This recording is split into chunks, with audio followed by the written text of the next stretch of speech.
Setelah sempat ingin meninggalkan ilmu bela diri, anak ini akhirnya sekarang kembali berlatih bersama gurunya yang jauh-jauh datang dari Beijing ke New York. Guru Han tidak ingin Lee kabur dari kenyataan karena Lee sempat ingin meninggalkan bela diri karena teman barunya di New York sempat masuk rumah sakit karena kalah dalam pertandingan tinju. Lee awalnya tidak mau melihat kondisi Victor karena ia benar-benar trauma dengan ilmu bela diri yang sudah banyak membahayakan orang terdekatnya. Akhirnya Guru Han pun mengajak Lee ke rumah sakit untuk menemui Victor dan Guru Han langsung mengatakan bahwa Lee akan bertanggung jawab atas semua kekacauan ini. Ternyata Han ingin Lee ikut dalam kompetisi karate yang katanya paling keras di kota ini dan memenangkan hadiahnya untuk membantu Victor yang sedang terbaring di rumah sakit. Guru Han juga sampai rela datang ke rumah rekan lamanya dan menemui murid rekannya itu. Guru Han meminta pemuda ini melatih Lee ilmu karate sebab rekan Guru Han dulu adalah ahli karate Miyagi dan sudah menurunkan ilmunya kepada Daniel. Lee awalnya sempat bingung karena ia tak punya tempat latihan.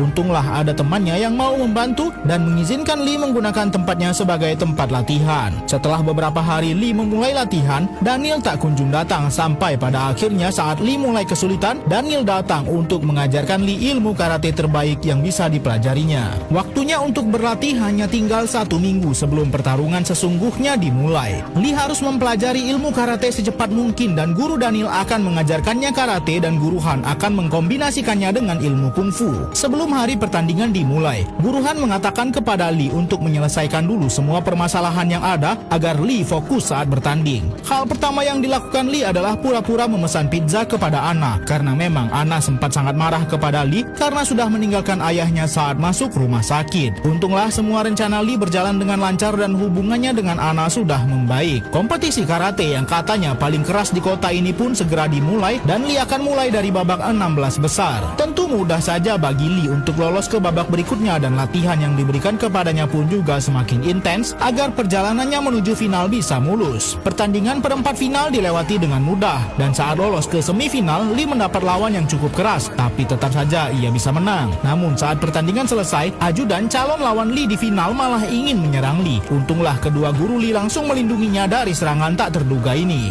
Pertandingan final kompetisi karate yang katanya paling keras di kota ini akan segera dimulai. Lee sebagai pendatang baru tentu saja dipandang sebelah mata karena lawannya adalah juara bertahan. Tapi Lee sama sekali tak gentar karena kedua gurunya sudah memberikan latihan yang jauh lebih keras dan mengajarkan Lee ilmu baru untuk mengalahkan musuhnya di final. Connor sama sekali tidak menghargai Lee sebagai lawan dan terkesan meremehkannya. Memang sejak pertandingan dimulai, Lee cukup tertinggal dan Connor mendapat poin terlebih dahulu. Lee seketika lupa semua ilmu yang sudah diajarkan dan dirinya sudah tertinggal 4 poin. Ia mencoba untuk lebih fokus lagi dan mempelajari gerak